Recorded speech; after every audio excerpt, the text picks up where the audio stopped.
Story teller by Biplab YouTube চ্যানেলে এখন শুনবেন ভিলেন ক্যান বি লাভার উপন্যাসের ৩৬ নম্বর এপিসোড। এটাই ভিডিও ফুটেজের সেই লোক যাকে তাকবীর গান পয়েন্টে নিয়েছিল। আমরা বিজনেস রিলেটেড ঝামেলা পার্সোনাল ইস্যুতে না নিই, ওকে? রাস্তা ছেড়ে দাও, শি নিডস ট্রিটমেন্ট। তাকবীর শান্ত চাপা কণ্ঠে বলল। লোকটা হঠাৎ উচ্চস্বরে হাসল। তার পেছনে থাকা সঙ্গীরাও সেই হাসিতে যোগ দিল। তাদের অট্টহাসি এতটাই তীব্র যে গুমট পাহাড়ি পরিবেশ আরো ভারী হয়ে ওঠে। হঠাৎ লোকটা তাকবীরের কানের মুখে মুখ নিয়ে হিসিসিয়ে বলল, দিলাম ছেড়ে। তৎক্ষণাৎ একটা মালবাহী লরি এসে তাকবীরের গাড়িটাকে এক ধাক্কায় নিচে ফেলে দিল। চকিতে পেছন ফিরে তাকালো তাকবীর। এক মুহূর্তেই থমকে গেল ওর দুনিয়া। নিঃশ্বাস হিম হয়ে গেল। নিচে গভীর জঙ্গল, অন্ধকারে ঢাকা এক বিপন্ন প্রকৃতি। এলোকেশি মনে ছায়া ফেলল এক পুরনো প্রতিচ্ছবি। ছুটে যেতে পারল না তাকবীর। পেছন থেকে এক শক্ত আঘাতে নিচে লুটিয়ে পড়ল। চোখের সামনে ভাসছে এলিজাবেথের রিনঝিনে হাসি। ধীরে ধীরে নিভে গেল সন্ধ্যার প্রদীপ, আর তার সঙ্গেই হারিয়ে গেল তাকবীরের চেতনা। ঘন জঙ্গলের গহীনে হারিয়ে গেল এলিজাবেথ। বল, কাদের কোথায়? নিশ্চুপ শামসুল, মুখ পুরো রক্তে মোড়ানো। এমনকি একটা জায়গাও রক্তমুক্ত নয়, তবু অবিশ্বাস্যভাবে দৃঢ় সে। ৪ ঘন্টার অমানবিক টর্চারেও মুখ দিয়ে একটাও শব্দ বের করেনি। রিচার্ড বিরক্তিতে হাত থেকে কাটারিটা ফেলে দিল। শামসুলের আঙুলের ফাঁকে ঠেসে দেয়া লোহার টুকরোগুলো বের করে আনলো একটা একটা করে। লুকাস ততক্ষণে এক কোটা ব্লিচিং পাউডার এগিয়ে দিল রিচার্ডের দিকে। বাঁকা হাসি ফুটল রিচার্ডের ঠোঁটে। ধীরে ধীরে কর খুলে পাউডারটা ছিটাতে শুরু করলো শামসুলের কাটা আঙুলের ফাঁকে, যেভাবে সালাদের উপর লবণ ছেটানো হয়। ব্লিচের জ্বালায় শামসুলের গলা ফেটে যাচ্ছে, তবুও সে কিছু বলতে নারাজ। চিৎকার করতে করতে যখন কণ্ঠ রুদ্ধ হয়ে গেল, তখনও শামসুল হাল ছাড়ল না। রিচার্ড এবার একটা ইলেকট্রনিক প্লাজমার কাটার হাতে তুলে নিল। কাটারের তীক্ষ্ণ ধাতব শব্দে কেঁপে উঠল ঘর। রিচার্ড স্বাভাবিক অভিব্যক্তিতে শামসুলের মধ্যমা আঙুলে সেট করে ধীরে ধীরে উপরের দিকে চালাতে লাগলো প্লাজমা কাটার। ফুটো হতে থাকা মাংসপেশি আর রক্তের স্রোতে ভিজে গেল রিচার্ডের মুখ। শামসুলের শরীর ধীরে ধীরে নিস্তেজ হয়ে আসে। মনের শক্তিটুকু শেষ মুহূর্ত পর্যন্ত আর অক্ষুণ্ণ রইল না। আমি বলছি। তখনই রিচার্ডের ফোন বেজে উঠল। লুকাস ফোন কানে ধরতেই চোখ মুখের রং মুহূর্তে বদলে গেল রিচার্ডের। প্রথমবারের মতো দুশ্চিন্তার ছাপ ফুটে উঠল গ্যাংস্টার বসের অবয়বে।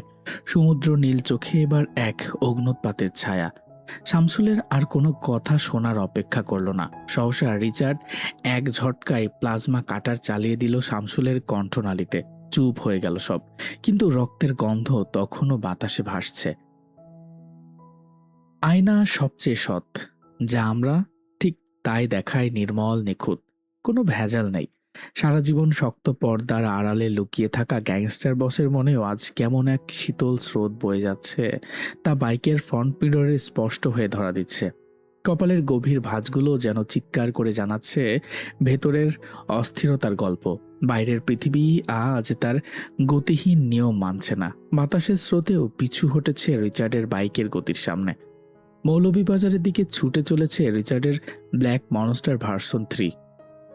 স্পিড মিটারের কাঁটা তখন শেষ সীমায় ঠেকেছে।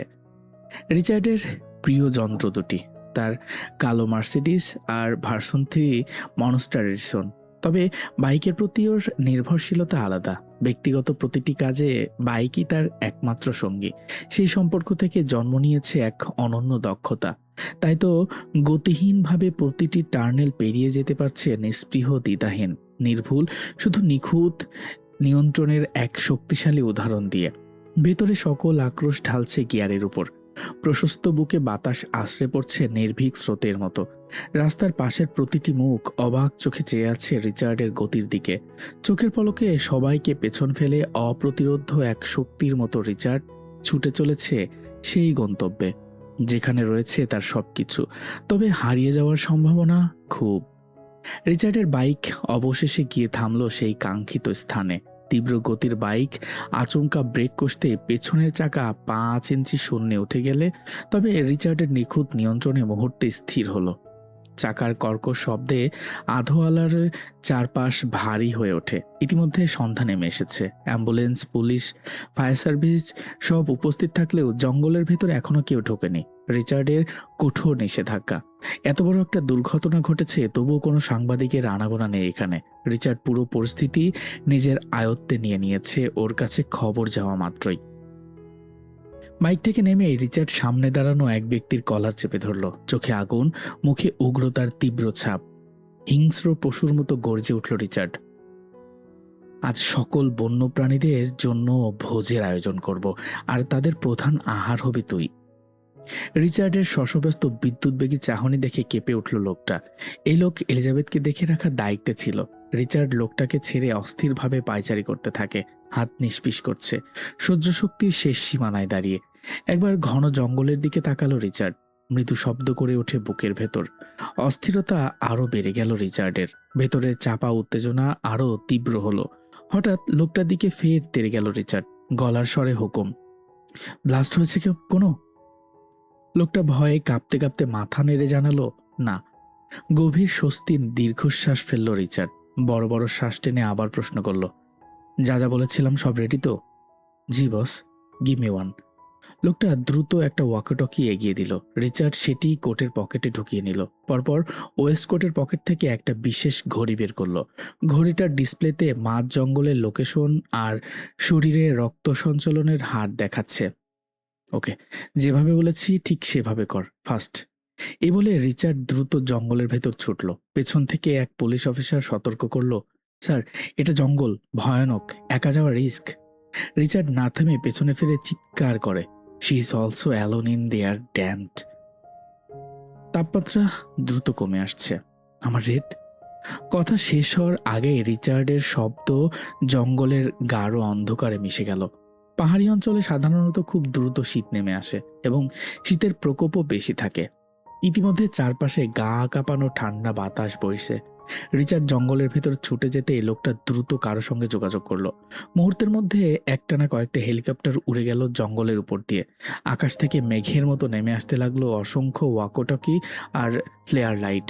পুরো জঙ্গল জুড়ে আলো আর জঙ্গলের জাল বিছিয়ে দেয়া হয়।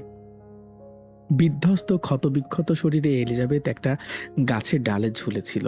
দেহের বিভিন্ন জায়গা থেকে এখনো রক্ত চুইয়ে পড়ছে, ভিজে যাচ্ছে মাটি। এলিজাবেথের জ্ঞান ফিরতেই সামান্য নড়াচড়া করার চেষ্টা করলে নড়বড়ে ডালটা সঙ্গে সঙ্গে ভেঙে নিচে আছড়ে পড়ল। এলিজাবেথের হৃদয় বিদারক চিৎকারে প্রাঙ্গণ কেঁপে উঠল। সেই চিৎকারের মধ্যে ভেসে এলো হাড় ভাঙার ভয়ঙ্কর মটমট শব্দ। শরীর জুড়ে তীব্র ব্যথা, শীতের কামড় আর রক্তক্ষরণে শরীর ধীরে ধীরে নিস্তেজ হয়ে যাচ্ছে। কান্নার শক্তিটুকু আর নেই, কেবল একটা শীতল নিস্তব্ধতা ওকে ঘিরে ধরেছে। ঠোঁট কামড়ে কাঁদতে থাকে এলিজাবেথ। সে তো সবকিছু থেকে দূরে চলেই যাচ্ছিল, তবুও এই দুর্দশা জীবন তাকে ছাড়ছে না। ধ্বংসযজ্ঞ আর পাপাচারে নিমজ্জিত এক অন্তহীন মরীচিকার জীবন থেকে মুক্তির আশাই তো সে এতদূর পালানোর সিদ্ধান্ত নিয়েছিল। হঠাৎ উপর থেকে ধাতব প্রকৃতির কিছু একটা পড়ল এলিজাবেথের পায়ের উপর। তীব্র ব্যথায় দ্বিতীয় দফায় চিৎকার করে উঠল এলিজাবেথ। যন্ত্রণা সামলে পায়ের উপর পড়া জিনিসটা হাতড়ে ধরল। অন্ধকারে অনেক চেষ্টার পর বুঝলো এটি একটা ওয়াকিটকি। এলিজাবেথ চিনতে পারল এই যন্ত্রটি। এক মুহূর্তের জন্য ভেতরে আশার আলো জ্বলে ওঠে, কিন্তু সে ওয়াকিটকি ব্যবহার করার পদ্ধতি জানে না। তবু অস্থির হাতে বোতামগুলো টিপে দেখতে থাকে। হঠাৎ যন্ত্রটি থেকে ঝিরঝিরি শব্দ বের হতে লাগলো। অপ্রত্যাশিত শব্দে ভয়ে কুঁকড়ে গেল এলিজাবেথ। ঠিক তখনই ওয়াকিটকি থেকে ভেসে এলো রিচার্ডের কণ্ঠস্বর, গভীর, তীক্ষ্ণ এবং সেই সাথে অস্থির। শব্দটা শুনে মুহূর্তে শিউরে উঠল এলিজাবেথ। অভ্যন্তরে ঝড় শুরু হলো। আশা আর শঙ্কার এক অদ্ভুত মিশ্রণ। এলি, যান। রিচার্ডের উন্মাদের মতো ছুটছিল অভ্রখভ্র জঙ্গল পথে। ওয়াকিটকিতে সংকেত আসা মাত্র থেমে গেল পা। বুক ধুকফুক করছে। ছটফট করতে লাগলো এলিজাবেথের কণ্ঠস্বর শোনার জন্য। ওপাশ থেকে শোনা গেল মৃদু গুনগুন কান্নার শব্দ। কর্কশ গোঙানির মাঝে এলিজাবেথ দুর্বল চিত্তে উচ্চারণ, প্রশান্তির এক প্রবল ঢেউ বয়ে গেল রিচার্ডের ভেতর। হাঁটু গেড়ে বসে পড়ল কাদামাখা মাটিতে। নিজের পোষ স্বভাবের ধার ধারল না। দুহাতে মুখ ধরে চেপে ঘন ঘন শ্বাস ফেলতে লাগলো। হঠাৎই এক অদম্য যন্ত্রণা থেকে চিৎকার করে উঠল, আল্লাহর এক বান্দি এসেছিল পৃথিবীতে, আমার জীবনটাকে জ্বালিয়ে পুড়িয়ে ছারখার করে দিচ্ছিস শালি। ওপাশ থেকে ভাঙা তীব্র শীতের জড়ানো কণ্ঠে এলিজাবেথ বলল, আমার শরীর জমে যাচ্ছে। রিচার্ড দ্রুত উঠে দাঁড়ালো, আবারও দৌড়াতে শুরু করলো। ছুটতে ছুটতেই চিৎকার করে বলল, আমি আসছি রেড, আমি আসছি, তুই জোরে জোরে শ্বাস ফেল, জোরে। এলিজাবেথ কাঁদতে কাঁদতে কাপা গলায় বলল, আমার খুব ভয় করছে। শোন জান আমার, আমি আছি, তোর রিচার্ড আছে, একটুও ভয় পাবি না, আমি আসছি, আমি তোর খুব কাছে আছি। ওপাশ থেকে আর কোনো শব্দ শোনা গেল না। রিচার্ডের বুক চেপে ধরল উদ্বেগ। দৌড়াতে দৌড়াতে আরো জোরে চেঁচিয়ে উঠল, রেড, তোমার যদি কিছু হয় আমার ভীষণ আঘাত লাগবে, প্লিজ আমি আসার আগ পর্যন্ত নিজেকে বাঁচিয়ে রাখো। কণ্ঠ তেজ হারিয়ে গভীর খাদে নেমে গেল, প্রতিধ্বনি হয়ে জঙ্গলে মিশে গেল। ওপাশ থেকে এবারও কোনো শব্দ এলো না। রিচার্ডের নিঃশ্বাস ভারী হয়ে ওঠে, প্রতিটি শ্বাস তার বুক ছিঁড়ে বেরোচ্ছে। চিৎকার করতে থাকলো, কুত্তার বাচ্চা, শব্দ কর, শ্বাস ফেল, তুই, তোর নিঃশ্বাসের শব্দ শুনতে চাই আমি, তুই নিঃশ্বাস নে। আরও অনুনয় করে বলল থেমে থেমে, এলি জান, কথা বল প্লিজ, কিছু বল, গালি দে আমাকে, তোর মুখের গালি শুনতেও ভাল লাগে আমার, তবুও কিছু বল প্লিজ। মুহূর্তের নীরবতা কাটিয়ে ওপাশ থেকে ধীরে ধীরে এলিজাবেথের দুর্বল কণ্ঠ ভেসে এলো, আপনার কণ্ঠ এমন শোনাচ্ছে কেন? রিচার্ডের গলা ভারী, নিজেকে সামলাতে পারছে না, বিলম্বহীন জবাবে বলল, কারণ আমি ভয় পাচ্ছি। কিসের ভয়? মৃত্যুর ভয়। আপনি না বলেছিলেন আপনি মৃত্যুকে ভয় পান না? সেদিনই তো বললেন। রিচার্ড একদমে গর্জে উঠল, কুত্তার বাচ্চা, অমানুষের বাচ্চা, জানোয়ার, আমি তোর মৃত্যুকে ভয় পাচ্ছি, তোর মৃত্যু, বুঝলি? রিচার্ডের কণ্ঠে সমস্ত জঙ্গল কাঁপিয়ে দিল। একদিকে তীব্র আবেগ, অন্যদিকে অসহায়তার এক অনন্তহীন গভীরতা। আমার কোমরের নিচ থেকে কিছু অনুভব করতে পারছি না আমি, তাড়াতাড়ি আসুন না, আমি আপনাকে দেখে যেতে চাই। রিচার্ডের বুক ছিঁড়ে যাচ্ছিল কথাগুলো শুনে, ছটফটিয়ে উঠল, আমি আসছি, আমি আসছি এলিজাবেথ, তোর কিচ্ছু হবে না, তাড়াতাড়ি। এলিজাবেথের কণ্ঠ ফিসফিস করে এলো, সময় আর শরীর যে তাকে ছিনিয়ে নিতে চাইছে। রিচার্ড মনের ক্ষোভে শুধু চেঁচাচ্ছে, আমাকে ছেড়ে যাওয়ার অধিকার তো নেই এলিজাবেথ, শুনে রাখ, আমি আসছি, তুই শুধু শক্ত হয়ে থাক। অবশেষে রিচার্ড গিয়ে পৌঁছালো এলিজাবেথের কাছে।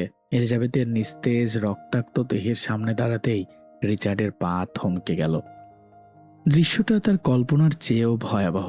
যেমনটা আন্দাজ করেছিল, এলিজাবেথের শরীরের পোশাক কেটে ছিঁড়ে গেছে, অনেকটুকু অংশই দেখা যাচ্ছে, শরীরের অধিকাংশ অংশে কাটাছেঁড়া আর রক্তের চিহ্ন।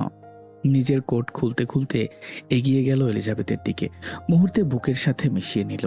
তার উষ্ণতা দিয়ে রক্তহীন জমে যাওয়া সেই শরীরে আবারও প্রাণ ফিরিয়ে দিতে চাইল। এলিজাবেথ তখনও কিছুটা জ্ঞান ধরে রেখেছে, ঝাপসা চোখে রিচার্ডের চেহারা অবলোকন করল, ঠোঁট কেঁপে উঠল কিছু বলার চেষ্টা করতে। টাকায় কিনা রক্ষিতাকে বাঁচানোর জন্য এভাবে ছুটে এলেন? এলিজাবেথ নিভু স্বরে আওড়াচ্ছে। রিচার্ড ওর ঢেউ খেলানো বুকের আরো শক্ত করে চেপে ধরল এলিজাবেথের মাথা, ফুসফুস নিঃশ্বাস ফেলে কঠিন এক স্বীকারোক্তি দিল, আজ তোকেও টাকা দিয়ে কিনে আনিনি আমি, সইয়ের মাধ্যমে হালাল রূপে আমার প্রাসাদে তুলেছিলাম। হ্যাঁ, আমার ধরন হয়তো একটু ভিন্ন ছিল, তবে এমনই আমি, এর থেকে বেশি কিছু আশা করা যায় না আমার কাছ থেকে। যা দিয়েছি তা আমার সীমা ছিল, আর এই সীমাই আমি স্বাভাবিক। শরীরের সীমাহীন ব্যথায় এলিজাবেথ রিচার্ডের কথা শুনতেই পেল না। নিজের অবচেতন মনের সমস্ত জমানো ক্ষোভ আর ব্যথা কথার স্রোতে বেরিয়ে আসতে লাগলো। আমি আপনাকে সবসময় অভিশাপ দিয়ে যাব, আপনার জন্য যতটুকু ক্ষতি আমার হয়েছে, আল্লাহ তার থেকে অনেক বেশি ক্ষতি যেন আপনাকে করে। ক্ষতি করিনি ক্ষতি। সেদিন তোমাকে আমি আমার মনের সব থেকে বড় জায়গায় স্থান দিয়েছিলাম, যেখানে আজ পর্যন্ত কেউ পৌঁছাতে পারেনি, যেখানে শুধু তুমি ছিলে আর কিছুই না। সেই জায়গাটাতে তোমার উপস্থিত ছিল অমূল্য, আর এখন সেই স্থান শূন্য, অথচ পূর্ণতাই। এলিজাবেথের কোনো সাড়া না পেয়ে রিচার্ড ঘাড় নামিয়ে তাকালো, বুঝতে পারল এলিজাবেথ সম্পূর্ণ চেতনা হারিয়ে ফেলেছে। রিচার্ড তপ্ত শ্বাস ফেলে এলিজাবেথকে ভালোভাবে ঢেকে সতর্কতার সাথে তুলে দাঁড়ালো। হাসপাতালের সাদা বেডে এলিজাবেথের শরীর নিস্তেজভাবে শুয়ে আছে। স্যালাইন চলছে। ওকে এখানে আনা হয়েছে অনেকক্ষণ আগে। পাশের কেবিনে তাকবিরও চিকিৎসাধীন। রেহান তাকে রেস্কিউ করে নিয়ে এসেছিল। বিগত 1 ঘন্টা ধরে ধৈর্যহীন গ্যাংস্টার বস এলিজাবেথের বেডের পাশে বসে আছে খুবই ধৈর্যের সহিত। তার চোখে একগুঁয়ে দৃষ্টি। পুরো পৃথিবী একমাত্র এলিজাবেথকে কেন্দ্র করে ঘুরছে। দৃষ্টির মাধ্যমে মিটিয়ে নিচ্ছে ভেতরের সকল অস্থিরতা। গ্যাংস্টার বস রিচার্ড সাহসী, সবসময় দৃঢ়। তবুও এলিজাবেথের নিস্তেজ অচেতন অবস্থার সুযোগ নিয়ে এক অজানা সত্য স্বীকার করল। ধীরে ধীরে এক হাত রাখল এলিজাবেথের ঠোঁটের লাল রেশে। কণ্ঠ নেমে গেল গভীর খাদে। নিজের অজান্তেই মনের সত্যি কথাটা বেরিয়ে এলো। আমার পাপের রাজ্যে তুমি ছিলে পবিত্রতার শেষ কণা নিষিদ্ধ এক ফুল। আমি এ রাজ্যের দুষ্ট রাজা। তোমার আগমন ঘটালাম মাত্র 25 মিনিটের এক সিদ্ধান্তে। তুমি এলে আমার রানী হিসেবে। কিন্তু সেই রানীর অতীতে ছিল দগদগে এক ক্ষত, যা রানী কখনো মানতে পারত না। রানীর সেই গোপন রহস্য রানীকে ভেঙে চুরে দিত, যা আমাকে বাধ্য করল কঠিন হতে। রানী হতে হলে শক্তি লাগে, লড়াই লাগে। তোমার জন্য রাজা যা ত্যাগ করেছে, সেই ত্যাগের ওজনের কাছে আজও তোমার চোখের জল হেরে যায়। দূরত্ব রাখি কারণ জানি, যে আগুনে আমি জ্বলেছি সেখানে তোমাকেও একদিন জ্বলতে হবে। বেশিক্ষণ এই কঠিন স্বীকারোক্তির মাঝে থাকতে চাইল না রিচার্ড। ভেতরের সমস্ত শক্তি এক মুহূর্তে অবসন্ন হয়ে গেল। উঠে দাঁড়িয়ে এলিজাবেথের ফ্যাকাশে ঠোঁটে আলতো করে ঠোঁট ছুঁয়ে দিয়ে এক পলক তাকিয়ে রইল। তারপর নিঃশব্দে বেরিয়ে গেল। রূপালী থালার মতো গোল চারটা অর্ধেক হয়ে ঝুলে আছে নিঃসঙ্গ আকাশে। চারপাশ জুড়ে ছমছমে এক নিস্তব্ধতা। নিচে হাসপাতালের সামনের ফাঁকা রাস্তায় কয়েকটা কুকুরের কর্কশ গর্জন ভেসে আসছে। ওদের মধ্যে সম্ভবত কোনো ঝামেলা লেগেছে। কিছুক্ষণ পর পর একে অপরের দিকে তেড়ে আসছে, আবার থেমে যাচ্ছে। নিস্তব্ধ রাতটাকে এভাবেই ফালি ফালি করছে ওদের তীব্র চিৎকার। রিচার্ড বসে আছে তার প্রিয় ব্ল্যাক রোলস রয়েসের ভেতর, চোখ হসপিটালের ছাদে স্থির। ছাদের উপরে ভেসে থাকা হেলিকপ্টারটা লম্বা পাখার ঘূর্ণিতে বাতাস কাঁপাচ্ছে। ঠিক এই মুহূর্তেই সাদা কাপড়ে মোড়ানো একজনকে স্ট্রেচারে করে হেলিকপ্টারে তোলা হয়। তার ঠিক পরেই হেলিকপ্টারে উঠল মাথায় সাদা ব্যান্ডেজ বাঁধা তাকবীর। তার পিছু পিছু রেয়ান। এক মুহূর্ত দেরি না করেই হেলিকপ্টারটা দূর আকাশে উড়াল দিল। রিচার্ড মুখে জমানো ধোঁয়াগুলো মুক্ত আকাশের দিকে ছেড়ে দিল। ন্যাসোকে ইশারা করলো গাড়ি স্টার্ট দিতে। ন্যাসো ফুসফুস নিঃশ্বাস ফেলে গাড়ি স্টার্ট দিল। তবে ছটফট লুকাস দমে থাকতে পারল না। ছটফটি বলল, ব্যাস বস, এসব কি করছেন আপনি? ওই শালা মিনিস্টার তো ম্যামকে নিয়ে গেল। ম্যামের রিপোর্টগুলোও এখনো পর্যন্ত দেয়নি। এবার কিন্তু ম্যামকে হারালে সহজে পাবেন না বস। রিচার্ড একদম শান্ত, চোখে মুখে ক্ষোভের কোনো চিহ্ন মাত্র নেই। এলিজাবেথের কাছ থেকে ফিরে আসার পর থেকে গাড়িতে বসে ধূমপানে মগ্ন ছিল। প্রতিটি টানে ছিল তার ধৈর্যের প্রতীক, আচরণে এক ধরনের স্থিরতা, যেন সে জানত তাকবীরের পরবর্তী পদক্ষেপ কি হতে পারে। তাকবীরের জ্ঞান ফিরতে সে আর এক মুহূর্ত দেরি করেনি। দ্রুত সব ব্যবস্থা করে এলিজাবেথকে নিয়ে কোথাও চলে যায়। কেউ জানে না কোথায় নিয়ে গেছে তাকবীর এলিজাবেথকে। এক রহস্যে ঢেকে যায় এলিজাবেথের গন্তব্য। রিচার্ডের নীরবতা লুকাসকে আরো অস্থির করে তুলল। এবার খানিকটা চড়া স্বরে বলে উঠল, তাহলে কি ম্যাম শুধুই আপনার কিছুদিনের চাহিদা ছিল? এভাবে চোখের সামনে দূরে চলে যেতে দেখছেন আর আপনি এমন শান্ত? রিচার্ড এবার কিরমিরিয়ে উঠল, চোখে জল উঠল আগুন। হিংস্র বাঘের মতো গর্জে উঠে চাপা হাসি হেসে এক একটি দাঁত শব্দে চিবিয়ে চিবিয়ে বলল, আমি সেই মানুষ না যে স্মৃতি নিয়ে ঘুরে বেড়াবে, কিন্তু পাশে রাখার ক্ষমতাও নেই। আমি নদী, অশান্ত স্বার্থপর নদী, যা নিজের পথে বাধা পেলেই সবকিছু ভাসিয়ে নিয়ে যায়। এবার মুখ খুলল ন্যাসো, তাচ্ছিল্যের স্বরে চাপা গলায় বলে, স্মৃতি পুষে রাখতে না চাইলে সাথে রাখতে হয়, আর সাথে রাখার জন্য ভালোবাসার প্রয়োজন। আপনার মধ্যে কি আছে সেই ভালোবাসা আছে। রিচার্ডে সেই একই তেজির স্বর। তোমাদের মতো যদি ভালোবাসা মানেই কথা স্রোতে ভেসে যাওয়া হয়, তবে আমি সেই স্রোত ভাঙতে রাজি। আমার কাছে ভালোবাসা প্রমাণিত হয় রক্তে, ঘামে আর নিঃশব্দ চিৎকারে। কথার নাটক আমি পছন্দ করি না। আমি ভালোবাসি সেই আগুন যা একসঙ্গে দাহ করে সমস্ত সংশয়। রিচার্ডের কড়া জবাবের গভীরতা বুঝতে পেরে এবার দুজনেই মিইয়ে গেল। ন্যাসো শুষ্ক ঢোকের মাধ্যমে ঠোঁট ভিজিয়ে সরু গলায় বলে, কিন্তু এখন ম্যামকে তো আবার নিয়ে গেল, এবার মনে হয় না আর প্রকাশ্যে রাখবে। রিচার্ডের ঠোঁটের আগায় জড়ো হয়েছে রহস্যের ঘনঘটা। অধর কোণে হাসি তুলল। আমার থেকে দূরে নিলেও কিছুই করতে পারবে না, কারণ আমি আগে থেকেই সিল মেরে দিয়েছি। যে জায়গায় পা রাখতে যাবে সেখানে আমি অনেক আগেই প্রাচীর তুলে রেখেছি। রিচার্ডের কণ্ঠে বিজয়ের আভাস, একটি নিঃশব্দ যুদ্ধের শেষ শব্দ। আকস্মিক তিনজনই একসাথে অট্টহাসিতে ফেটে পড়ল। তাদের বিকট শব্দের হাসি বাড়ি খেতে থাকে বদ্ধ গাড়িতে। হঠাৎ ন্যাসো হাসি থামালো। দ্বিধা সংকোচ ফুটে উঠল চওড়া তামুকে। উসখুস করতে করতে বলল, থমথমে গলায় বলল যে, বস, আমাদের মনে হয় এবার রিসোর্টে ব্যাক করা দরকার। রিচার্ড আইপ্যাডে কিছু করতে করতে গম্ভীর গলায় আওয়াজ তুলল, কেন? তারা কিসের? বাড়ি চলো। ন্যাসোর পাশের সিটে অবস্থানরত লুকাস তুষ্টু হেসে রাশভারী আওয়াজে বলল, নারীকে বুঝলে নেয়ামত, না বুঝলে কেয়ামত, তাই না ন্যাসো? লুকাসকে চোখ রাঙালো ন্যাসো। অতঃপর ফ্রন্ট মিররে রিচার্ডের কুচকানো ভ্রুদয়ে দৃষ্টি রেখে আমতা আমতা করে, মানে না, না বস, আসলে রাত একা ছিল রিসোর্টে, তা ওকে আমাকে এয়ারপোর্টে পৌঁছে দিয়ে তোমরা রিসোর্টে ফিরে যাও। কাল ধীর স্থির ভাবে আসো। লুকাস চুকিতে পিছন ফিরে বলল, আপনি আজই ব্যাক করবেন বস? উত্তপ্ত গরম নিঃশ্বাস ফেলল রিচার্ড। আধারে ঢাকা আকাশের দিকে তাকিয়ে বিষণ্ণ স্বরে বলল, এই শহরে আর থাকতে ইচ্ছে করছে না, বিষের মতো লাগছে। ন্যাসো তুষ্টু হেসে চট করে জিজ্ঞাসা করল, কারণটা ম্যামের শূন্যতা নাকি ম্যামের আঘাত? রিচার্ড কোনো জবাব দিল না। কথার মোড় ঘুরিয়ে বলল, স্টপ দ্য কার। ন্যাসো চমকে উঠল। লুকাসও অবাক, ঢোক গিলল। আজ তো সে কোনো লাগাম ছাড়া কথা বলেনি, তবুও হঠাৎ এই নির্দেশ। রিচার্ড আবার বলল, I said stop the car naso. এবার ভরকে গেল দুজনে রিচার্ডের শক্ত ধমকে। বাধ্য হয়ে ন্যাসো গাড়ি থামালো। গাড়ির স্থির হবার সঙ্গে সঙ্গে রিচার্ড দ্রুত নামলো। সামনের দরজার কাছে গিয়ে খানিকটা ঝুঁকে আঙুলের গাঁট দিয়ে শক্ত খটখট শব্দ তুলল মিররে। ন্যাসো বিস্মিত চোখে রিচার্ডের দিকে তাকালে রিচার্ড মাথা নেড়ে তাদের নামতে ইশারা করলো। ন্যাসো ও লুকাস দুজনেই কিছু না বুঝে একে অপরের দিকে চাওয়াচাই করে গাড়ি থেকে নেমে পড়ল। রিচার্ড কি করতে চাইছে তা এখনো তাদের অজানা, তবুও বসের আদেশ, অগত্যা নামতেই হলো। ওরা নামতেই রিচার্ড হঠাৎ ঝড়ের মতো ড্রাইভিং সিটে গিয়ে বসল। এক মুহূর্তের জন্য স্তব্ধ হয়ে গেল ন্যাসো আর লোকাস। মুখের মধ্যে এক চাপা শীতল ভয়। রিচার্ডের মুখের অভিব্যক্তি স্পষ্ট আভাস দিচ্ছে সে যে তার ভেতরে জমে থাকা সব রাগ ব্যথা এবার স্টিয়ারিংয়ে ছাড়বে। ওরা ঠায় দাঁড়িয়ে রইল স্থবির হয়ে। কারোরই সাহস হয় না গাড়িতে ওঠার।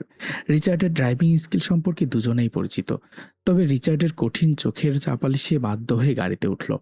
তবে সামনের সিটে বসার সাহস পেল না কেউ। পেছনের সিটে গিয়ে জায়গা নিল। সিট বেল্ট লাগিয়ে ফেলল তড়িঘড়ি। মুখে আতঙ্কের স্পষ্ট ছাপ। রিচার্ডের আর কোনো দিকে ধ্যান জ্ঞান নেই। সরাসরি পকেট থেকে ফোন বের করে ব্লুটুথে কানেক্ট করলো গাড়ির সাথে। সঙ্গে সঙ্গে গাড়ির ভেতর বেজে উঠল এক বিষণ্ণ সুর। সেই সুর যা নিস্তব্ধতাকে আরো গভীর, আরো ভারী করে তুলল। আপনারা এখানে আপনাদের ইচ্ছা মতো একটা স্যাড সং শুনতে থাকুন। আসলে কপিরাইট স্ট্রাইকজনিত সমস্যার কারণে গানটা আমি আসলে দিতে পারছি না, দুঃখিত। গান শেষের পর জমে থাকা শক্ত মাটি আলগা করে কর্কশ টায়ারের শব্দে ঝাঁকুনি দিয়ে ছুটে গেল গাড়িটা। ঘূর্ণির মতো বেগে শুরুতেই এমন টানে ন্যাসো আর লুকাস সামলে উঠতে না পেরে একে অপরে চেপে ধরল। কালো মার্সিডিসটা যেন এক রাক্ষস, যা রিচার্ডের ক্রোধকে নিজের ইঞ্জিনে ভর করে ছুটে চলছে। শুরুতেই গাড়ি তার গতি বিপদসীমা অতিক্রম করে যায়। ঝড়ের বেগে বাতাসকে চিরে এগিয়ে চলছে। বাইরে থেকে শোনা যাচ্ছে বাতাসের সাথে সংঘর্ষের ঝাপটা। আশেপাশের গাড়িগুলো যেন থেমে থাকা বস্তু। মুহূর্তে তাদের পেছনে ফেলে যাচ্ছে রিচার্ড, তার হাতে স্টিয়ারিং অটল, দৃষ্টি অনড়। রাস্তার কেউই রিচার্ডের সামনে টিকতে পারছে না। কালো মার্সিডিজের গর্জনে রাত্রির নিস্তব্ধতা ভেঙে গেছে। সেই সাথে পেছনে লুকাস আর ন্যাসোর মুখে জমে থাকা আতঙ্কের সুনামি, যা তারা গিলে ফেলার চেষ্টা করেও পারছে না। তবে স্টিয়ারিংয়ে রাখা হাতটা তবু শক্ত, শক্ত হাতের মালিকের চিবুক। রিচার্ডের একমাত্র লক্ষ্য অজ্ঞাত, কিন্তু অপ্রতিরোধ্য। আকস্মিক সামনে থেকে ঝড়ের মতো তেড়ে আসে এক মালবাহী লরি। লুকাস আর ন্যাসোর চোখ বড় বড় হয়ে গেল ভয়ে। শক্ত হৃদয়ের দুজনও এবার আর চুপ থাকতে পারল না। পেছন থেকে চিৎকার করে উঠল, কিন্তু রিচার্ড নির্ভীক। স্টিয়ারিং চেপে ধরে স্পিড মিটারের কাঁটা শীর্ষে রেখে গাড়ি ছুটিয়ে চলল। দুটো যান যেন একে অপরকে আক্রমণ করার জন্য ছুটে আসছে। রিচার্ডের চোখে না কোনো ভয়, না কোনো দোটানা। লরির হেডলাইটের লাল আলো চোখে এসে পড়তেই ন্যাসো আর লুকাস মৃত্যুর ভয়ে চোখ বন্ধ করে নিল। তাদের ভেতর ধ্বংসের প্রস্তুতি বাঁচতে শুরু করলো। কিন্তু রিচার্ড, তার চোখে এক শীতল স্থিরতা। এক মুহূর্তের জন্য স্পিড কমায়নি, না কোনো টার্ন নিয়েছে। ঠিক সংঘর্ষের 1 সেকেন্ড আগে অবিশ্বাস্য দক্ষতায় গাড়িটা তীব্র গতিতে একপাশে টার্ন করে লরির পাশ কাটিয়ে সামনে বেরিয়ে গেল। লরির হর্নের কর্কশ শব্দ যেন ভয়কে আরো গভীর করল। ন্যাসো আর লুকাসের বুকের ভেতর আরেক দফা ঝড় বইল। আতঙ্ক আর বিস্ময়ে তারা একে অপরের দিকে চাওয়াচাই করছে। নিশ্চিত মৃত্যু থেকে ফিরে এসেছে তারা। রিচার্ড তখনও নির্বিকার। তার গাড়ি আগের মতোই ছুটছে। ওর রক্তশূন্য মুখে এত কেন পীড়া? আজ নিজেকে ক্ষতবিক্ষত করে ওর যন্ত্রণার ভাগ আমি কেন নিতে পারছি না? আমার জীবন কেন এত অভিশপ্ত হলো? ন্যাসো আর লুকাস হতবাক। তারা এমন রিচার্ডকে কখনো দেখেনি এর আগে। গ্যাংস্টারের মুখোশ ভেঙে রিচার্ডের চিৎকারে উগরে আসছে দীর্ঘদিনের গুমোট। তার শক্ত হাত কাঁপছে, শরীর অস্থির। ভেতরে জমে থাকা ঝড় আজ থামার নাম নিচ্ছে না। স্টিয়ারিংয়ে হাত থেতলে ক্ষতবিক্ষত করার পর শান্ত হলো রিচার্ড। হাত থেকে উষ্ণ লাল রক্ত টিপ টিপ করে গড়িয়ে পড়ছে। জোরে ঘন ঘন শ্বাস ফেলতে থাকে রিচার্ড। ন্যাসো আর লুকাস হতভম্ব, নিঃশব্দে তাকিয়ে আছে। কিছু বলার সাহস তাদের নেই। রিচার্ড ঠান্ডা মাথায় গাড়ি অটো মোডে দিল। সামনে ছোট ডিস্ক খুলে ওয়াইনের বোতল বের করে রক্তাক্ত হাতে বোতল ঢালতে থাকে। এবার আর অবাক হলো না দুজন। তারা এটার সাথে অভ্যস্ত।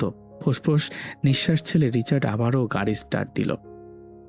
আল্লাহর ওই বান্দি সুস্থ না হওয়া পর্যন্ত আমার সামনে কেউ তাকে আনবে না। রিচার্ডের কণ্ঠে কঠোরতা, তবে চোখে এক অদ্ভুত নরম ল্যাপটানো দৃষ্টির আভাস। মিটিমিটি হাসল লুকাস আর ন্যাসো। লুকাস কুটিল স্বরে বলল, আমাদের কি সেই স্বার্থ আছে? আর আমরা তো জানিই না ম্যাম কোথায় আছে। উত্তর দিল না রিচার্ড। এবার ধীর স্থিরতায় গাড়ি চালাতে শুরু করলো। হঠাৎ ন্যাসোর উদ্দেশ্যে বলল, তোমরা ফিরে প্রয়োজনীয় সবকিছু গুছিয়ে নিও। ন্যাসো অবাক হয়ে প্রশ্ন করল, আমরা কি কোথাও যাচ্ছি বস? রিচার্ড গম্ভীর শ্বাস ফেলল। আমার রানীর কাছে বাগানবাড়ি অভিশপ্ত। যদিও এর জন্য আমি দায়ী, তবুও আমরা শীঘ্রই নতুন ম্যানশনে উঠছি। লুকাসের চোখ বিস্ফারিত হলো, বলে উঠল, বাংলাদেশে ম্যানশন আসবে কোথা থেকে?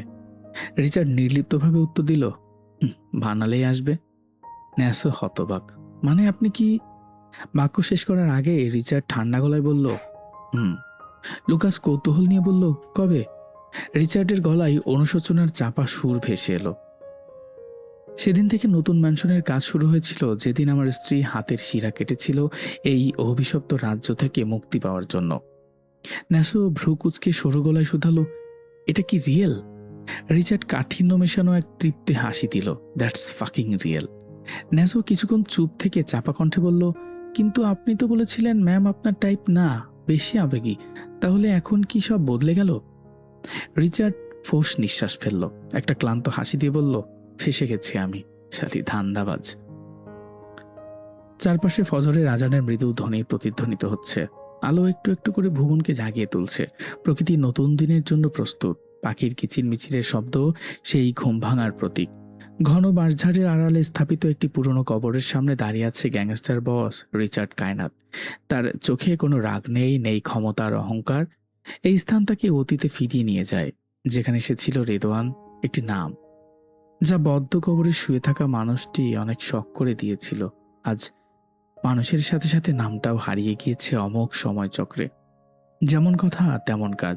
রিচার্ড রাতেই ঢাকা ফিরে আসে। লুকাসও তার সাথে ফিরেছে। তবে এই বিশেষ সময়ে লুকাসকে এখানে আনেনি রিচার্ড, কারণ এটা তার জীবনের সবচেয়ে একান্ত ও ব্যক্তিগত মুহূর্ত। এটাই একমাত্র কারণ ছিল রিচার্ডের বছরে একবার দেশে আসার।